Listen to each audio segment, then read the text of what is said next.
Hey guys, Josh Carter here, One Objective Outdoors. Today's video we're going to be going over something that we get a lot of questions about when it comes to bait selection, and with us going to different lakes and rivers, and how do we know what to throw and all that. So we're going to be going over ways to keep it simple, and that way it gives you some building blocks to build off of, and then until you start dialing it in. So stay tuned.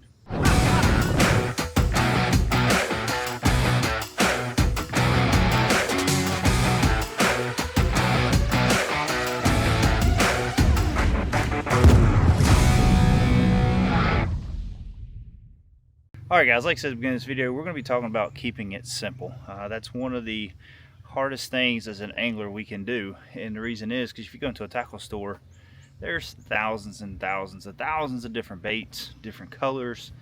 I know just with us stocking inventory of how hard it is to pick what you want to stock, because there's so many different colors out there, and crankbaits and spinner baits and chatterbaits and worms. I mean, you go to your local tackle store, especially if you got a really good one and they carry Zoom or something.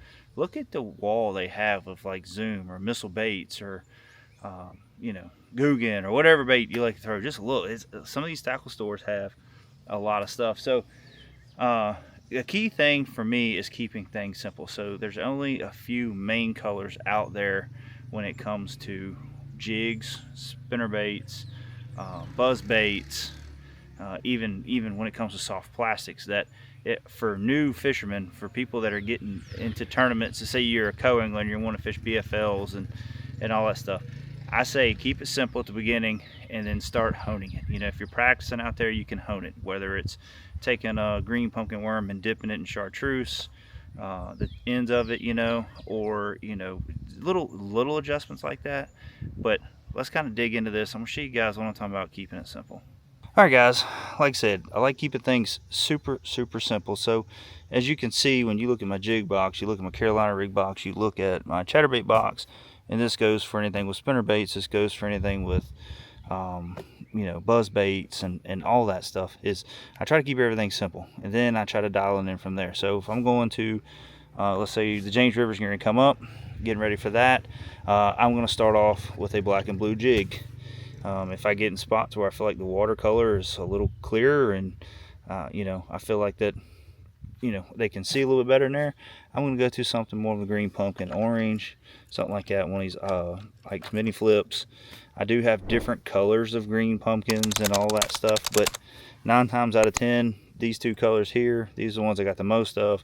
These are the ones I'm going to start out no matter where.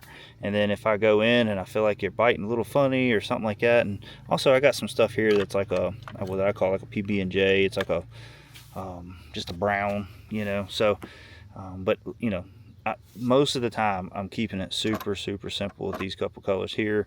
I got things that I throw here and there, different things, like if I hit they're on a good perch bite right then at the time, or the perch spawn's going on, I'll throw something like this color here. But 9 times out of 10 it's going to be this color, or it's going to be black and blue. Moving on to my Carolina rig box here, as you can see, it's pretty much green pumpkin red flake, watermelon seed red flake, or just watermelon seed. I do like throwing the baby destroying candy grass on a Carolina rig as well, so I do have that one in there. But if the water's super dirty, I don't throw Carolina rig too much, not unless I really see them concentrated down on the bottom around some structure, and but out deeper. But most of the time I'm moving to the bank when it's super muddy and I'm flipping and throwing a lot of reaction bait. So but also with my chatterbaits, as you can see here, I got pretty much chartreuse and white. I got some chartreuse and green pumpkin, but I only got 2 of these. This is something new I'm looking at. But mainly, and then I got my whites, and then my black and blues. Now I do have some colors here for the spring, some reds, oranges, and stuff like that. But then I'll get into some stuff like the golden shiner stuff and all that. But when it comes to keeping my baits simple, most of the time, pretty much 9 times out of 10, if it's super muddy, or I know that just the black and blue is good in that area, I'm gonna be throwing that. If it's getting dirty, it's chartreuse and white, and then you got your spring colors. And if I'm in clear water, I'm gonna be throwing some white bait. So but like I say, I just like to keep it simple. I don't like to go crazy. I know there's a lot of baits out there in tackle stores, and a lot of people tell you to throw this color and that color and this and that, and before you know it, you spend a whole lot of money, and you know you ain't catching nothing off of none of them, or you're spun out because you don't know what to throw. But other than that, guys, I hope that helps you just with understanding how simple it is to go out and keep it simple, really. I mean, we get a lot of questions, when we go to a new body of water, how do we know what to throw? Well, when we went down to Toledo Bend, we went down to Lake Fork, we basically threw the same colors that we throw here in Virginia: green pumpkin, black and blue, stuff like that. When you would go to up north, when we went to Winnipesaukee, I mean, basically it was watermelon seeds and green pumpkins. Water super clear. I went to Potomac River not too long ago. I mean, black and blue, green pumpkins. I mean, that was kind of the staple everywhere we go. And something I've learned: if you don't have green pumpkin, a watermelon seed, or a black and blue in your box, then you could potentially miss the bite big time, because you just never know what you're going to get into during a tournament. I mean, you could be fishing and start getting onto something in the creek, and the creek's a little muddier, but they're biting a whole lot better in there, so you can switch it up.